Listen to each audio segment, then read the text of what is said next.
بسم اللہ الرحمن الرحیم۔ السلام علیکم ناظرین، اسماعیل خان ایک نئی ویڈیو کے ساتھ آپ کی خدمت میں حاضر ہے۔ پاکستان کے سیاسی حالات بہت خراب ہیں، کہیں سے کوئی اچھی خبر نہیں آ رہی، لیکن عالمی طور پر بھی حالات مخدوش ہے، بہت زیادہ دنیا خطرات میں گھر گئی ہے۔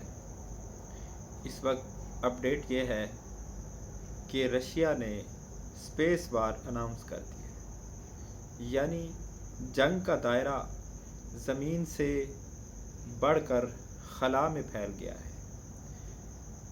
رشیا کا کہنا یہ ہے کہ ایلون مسک کی کمپنی اسٹار لنک، اس کے ذریعے اس کے ایک جہاز ماسکوا کو نشانہ بنایا گیا ہے۔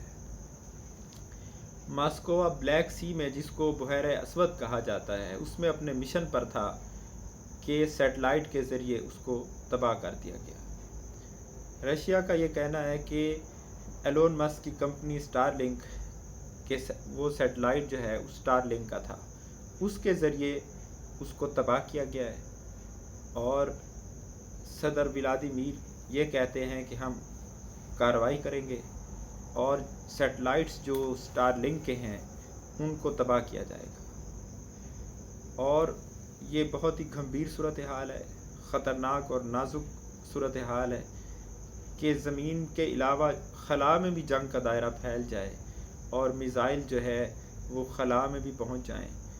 صاف ظاہر ہے کہ جب ایلون مسک ایک امریکی شہری ہے اور اسٹار لنک امریکی کمپنی ہے، اس کو نشانہ بنایا جائے گا تو امریکہ بھی جوابی کارروائی کرے گا، تو اس طرح یہ جنگ جو ہے خلا میں بھی پھیل جائے گی، جو کہ نہایت ہی خطرناک صورتحال ہے۔ اس سے بظاہر یہی لگتا ہے کہ دنیا آہستہ آہستہ تیسری عالمی جنگ کی طرف جا رہی ہے، لیکن پاکستان میں تو ہم نے جنگ سے پہلے جنگ کی صورتحال پیدا کر دی ہے، اس پر ہم بعد میں بات کریں گے۔ میں نے سوچا کہ آپ سے یہ خبر شیئر کر لوں، تو اب تک کے لیے اتنا ہی۔ نیکسٹ ویڈیو کے ساتھ انشاءاللہ ملتے ہیں۔ اللہ حافظ۔